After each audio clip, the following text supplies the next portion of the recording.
We're going to be exploring composers, lyricists associated with musical theater. There's going to be no Aaron Copland, no Charles Ives, no Bob Dylan. There will be a Leonard Bernstein, though. So, as Barbara said, this past semester I did my first here, and we did film musicals. So we started Al Jolson, we made our way through The Wizard of Oz, Gigi, Fred and Ginger, right up to recent years. Listening to the music, learning, watching a lot of movie clips, seeing how songs have changed, hearing their stories, and evaluating what made a good film musical, what the presentation was.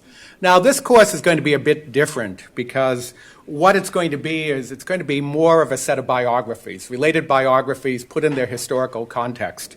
To look at some of these individuals, you know them, who gave us these great songs, some of which are for the theater, some of which are for musicals. Of course, there's linkage between the two.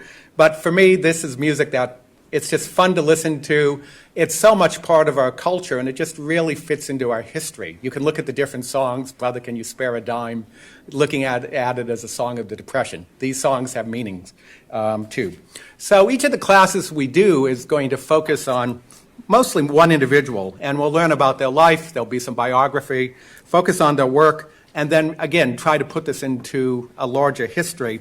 And those of you who attended my course this past semester or saw my Hamilton lecture back, I think in June or July, know I use a multimedia approach. So there's going to be a lot of material put up on screen, performance excerpts.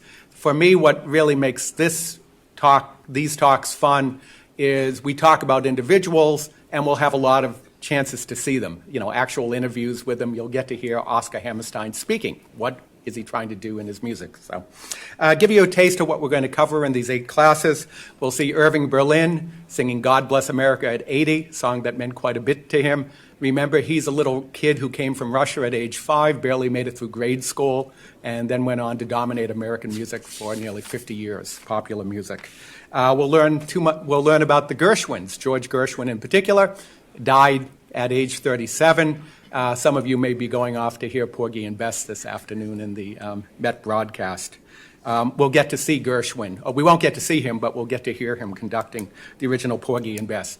We will, of course, hear from Cole Porter, a millionaire from Indiana, who, like Irving Berlin, and it's amazing that some people do this, write both words and music to their songs. One thing Irving Berlin said, one of his greatest fans was Mel Brooks, who said that if he could write songs like Cole Porter, he'd be an Episcopalian too. Leonard Bernstein, for all of his other gifts, we'll have a session on him, was a great man of musical theater. We'll talk Richard Rodgers. And we're certainly going to talk about Stephen Sondheim, who's going to be 90 years old, still active, next month. And there's going to be a little flexibility in the class, too.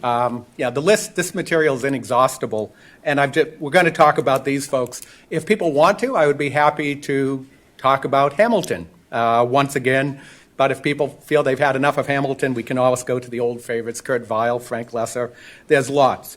So it's going to be mostly a lecture class with a lot of material presented that we'll watch and listen to. I'm going to suggest a book by Rob Kapelaw that I think is just excellent. I'll give you follow-up material. There's not going to be too much overlap with what we did last semester. I just hope that you do consider coming to this class. These individuals are fascinating. The music you know and love, it's so much of our culture, and I think you'll have a smile on your face by the time you end the class. Thank you very much.